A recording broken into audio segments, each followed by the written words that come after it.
back on the road again. Road again. With my friends, gotta get down on the road again. I haven't got a clue of the words again.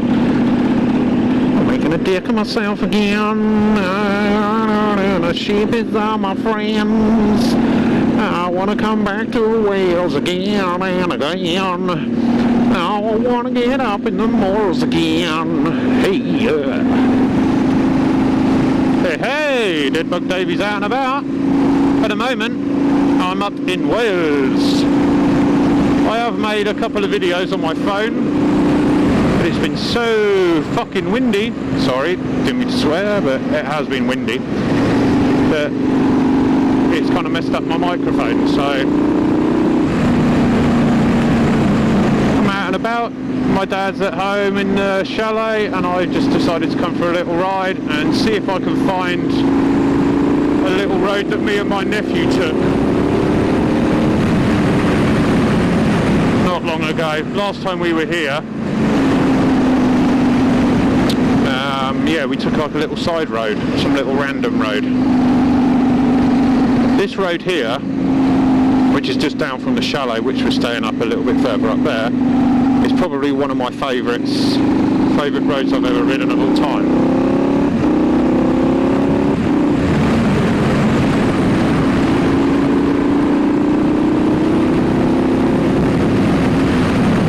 It's just so...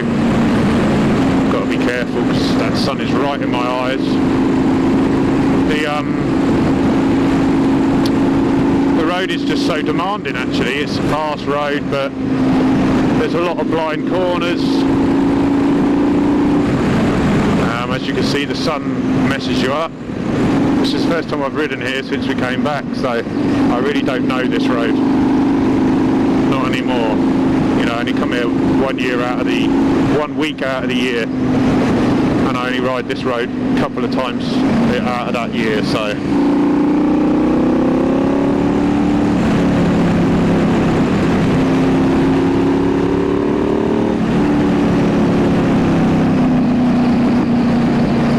Favourite road of all time. I don't know why. It just is. And the road that we found before is, we go into a 30 and then there's like a little road on the right hand side and it takes you over the moors. Last time me and Charlie went up there, it was great fun on our Husqvarnas. If I can get a photo opportunity, eh?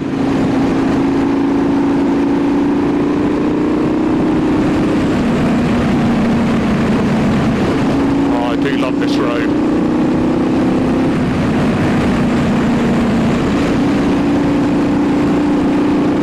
The problem is with this road that is, some of the corners look like they're tight, and they're not, and then some of them look like they're not that tight, but then they get tighter and tighter and tighter.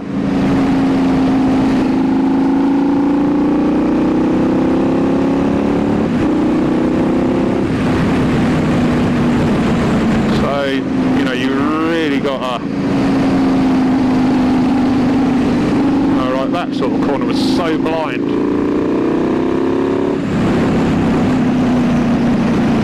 This is apparently part of a...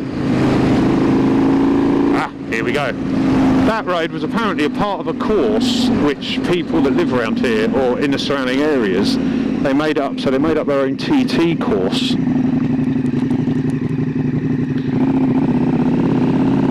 And that's part of it. Normally you come here at the weekend and it's so dangerous on that road.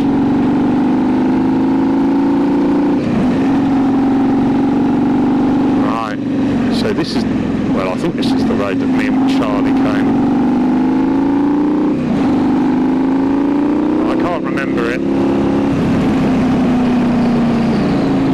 in the slightest. So my sat-nav's saying this was 30, but I'm pretty sure back there it said it was national, but I don't think I want to get any cameras up here.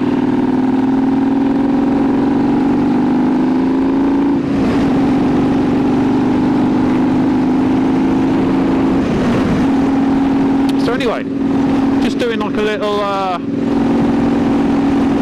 kind of a catch up, I guess, of my now nearly 5,000 miles old Super Adventure. I've had a couple of issues since. I had a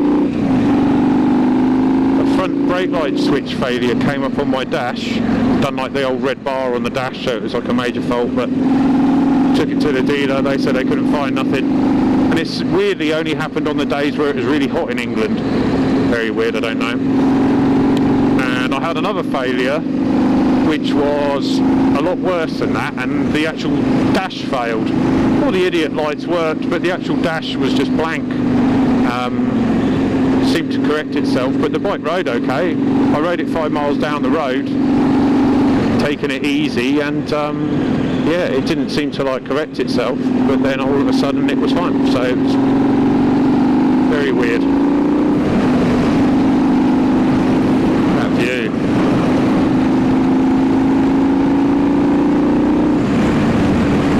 Also, as you can probably see, I've got a new screen. I've got a Power Bronze, very short, probably about the same height as the R version. I got that because of the hot weather. So I was thinking when I was over in Wales, hoping that the weather was going to be good, which it is quite nice, but it's still quite chilly. 16 it says at the moment. I was hoping that would actually, you know, get a good airflow around me and keep me cool. Whereas at the moment it's getting great airflow, but it's actually keeping me probably too cool. But, you know, you deal with it, I'm not too fussed. If it gets too cold, I just put waterproofs on. So, yeah, everything else, like the Tutoro, I've realised that makes a good old bit of mess in certain areas of the bike. I think that's really just flushing out. Very pretty up here. Not as pretty as where we were today.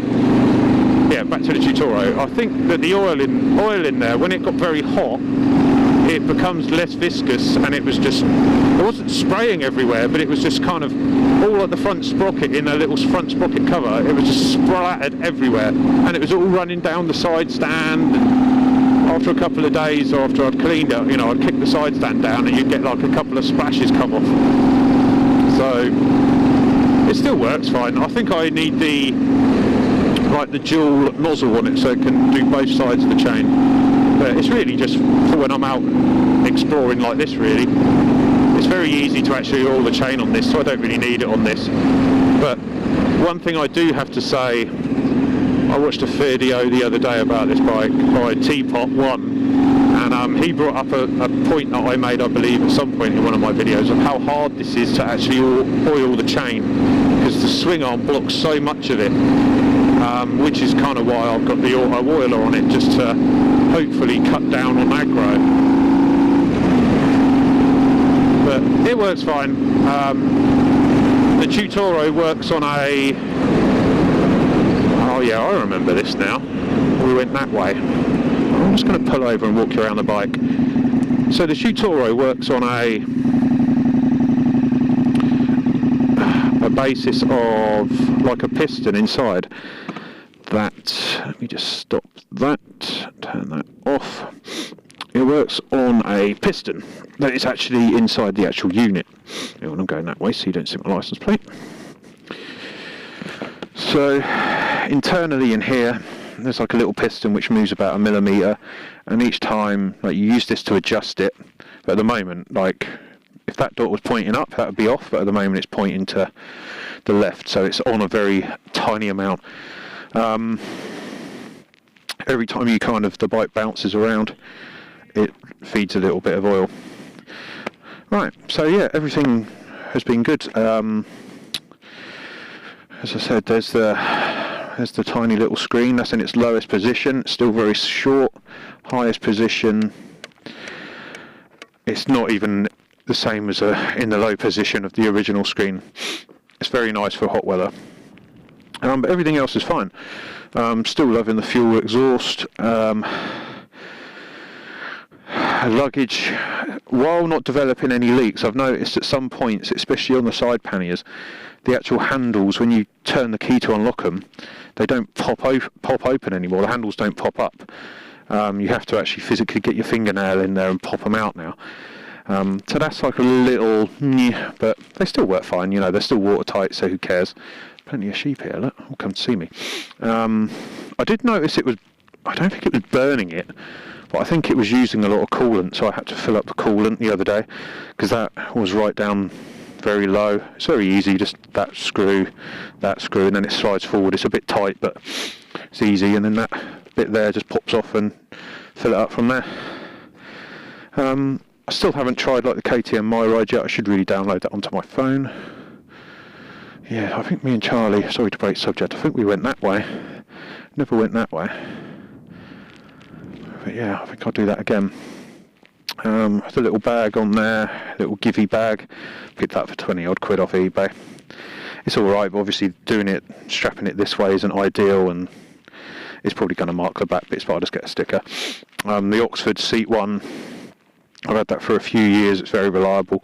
I normally just chuck all my tools in there when I'm touring. You know, I just put some sockets for the rear axle and stuff like that, just so I can, if I have to do anything at the roadside, then I can just do that. So yeah, at the moment, for a nearly 5,000 mile review, and I think now that I've done this amount of miles on it, I think I can actually give an honest review of the bike. Everything that I bought for it, the SW Motec bars, very good. I think it was an Evotech Radguard, also very good, very sturdy. I'm still one of those people though, there still has to be holes in it, and if you're unlucky enough for the perfect little stone to just perfectly hit that and go through one of the holes, it's still going to punch a hole in your rad. So it brings down the chances of it, but I don't think it's 100% safe. I like the screen for the summer months. I'm thinking about getting some more decals for it, maybe on the front mudguard, maybe on the black side panels. I don't know, I've seen some on eBay, I might get some. Tutoro's been fine. I had two of those lying around, so I just happily just pulled those off through, chucked it on here. I didn't want to get another Scott oiler because I couldn't be bothered to attach it to the battery. So everything I bought for the bike has been great, apart from I think it was a Speedo Angel or something like that, and it was the screen, like an anti-glare for this, and I actually got more glare off the anti-glare sticker, so go figure that out. But I did. When the sun was in certain areas on this, it does glare, but you can still read it, but with that Angel thing on it, I couldn't see nothing. The only thing I don't really like is the mirrors. I just can't seem to get them in an area where I'm 100% happy, so I'm probably gonna just buy a new pair of mirrors. You know, you can't say you don't like a bike because of the mirrors. Weirdly, the dash was also saying that the service was due for this at 6,000 miles, so seeing as it was over 4,000 before I came to Wales, I was a little bit worried, so I was going to get it serviced before I came. But then they said it was a 9,000 mile service, so I was a bit worried about why my dash said that, but apparently it just needed an update. There was, you know, software that needed updating. But, you know, when I've looked at the oil now, it's kind of, I think once I get back from Wales, I'm just going to drop the oil out of it and change the oil. Probably won't change the filters, but, you know, the oil is just, it's just dark. It just looks nasty. I should have probably changed it before I came here. It's probably worth it, but, you know, I'm probably not even going to keep the bike anyway. Which leads to the point and the final thoughts of the bike. It's probably not going to be the final thoughts of this bike, but I still believe that this is probably one of my favourite bikes that I've ever owned. I have had issues with KTM. I'm not going into the details of that, and I'm not naming and shaming any company because none of them have really done me wrong. But I've had issues with KTM. But with this bike, because I love it so much, I actually think if I got rid of it, I'd more than likely get another one of these, whatever the next update will be. I absolutely love this. It's just so comfortable, it's powerful, it's easy to ride, it's fast. It's kind of everything I need. It's so easy, and I think the looks are still subject to whether you like things or not. you know, it's always the same, isn't it? You can't say, oh, this is gorgeous to me, and then someone says, oh, it's the worst, you know, it's the most ugliest looking thing, because that's part of what we are, you know. We all have an opinion. What's the point in all liking the same stuff? And I still don't really like the look of it. There's parts of it and certain angles I like the look of it, but other angles I just kind of think, yeah, I don't really like it. But it's grown on me, and I've kind of not bothered with any of that issues, any of the looks issues, because I love the bike so much. So for me, I just love the bike. I absolutely love it. It's one of my favourites. I think it is a bike that I'll be happy to keep until, you know, the warranty starts running out, and then I'll probably trade it in and get another. Tyres and that are going off a bit now, but, you know, 5,000 miles, and I haven't really been riding it sluggishly and stuff like that, so I've been doing touring and riding to work and riding fast, so I kind of started to square off. But, you know, that's not really an issue. So for me, I absolutely love the bike. Still love it. It's one of my favourites. So hopefully I'll do some more onboard footage for you sometime soon while I'm out and about, if the weather holds out. It's been lovely today. I did record some stuff today, but the weather was a little bit sketchy, so I had my camera in a waterproof case, so you couldn't hear nothing, but the views were spectacular. I might see if I can actually get someone to edit it with some... Obviously you can't even use music anymore, and there's no point putting a video up of just no noise. I don't think anyone would watch it. So yeah, so from me and all the sheep and my lovely KTM and the lovely and beautiful Wales, Deadbug Davey's going to sign out. Before I go, I just wanted to say thank you for all my recent subs. I'm nearly getting to 500 now, people. Nearly at 500. Woo. So yeah, thanks for all the recent subs. Thanks again for all the subs that have stayed with me all over the amount of time. Whatever you've been, I don't know how crazy you are, but obviously must be a little bit crazy to stay with me for so long. And one in particular, a young lad called Bobby. What's up, bruh? He just recently subbed to me, so how's it going? Just wanted to say to him, just to Bobby, power, brah. He'll understand that. That's just between me and a couple of people. Anyway, I'm going to sign out. I'm going to get on the road and get out of here and see what this road's like around the corners. Okay, right. Deadbug Davey's going to sign out. Laters.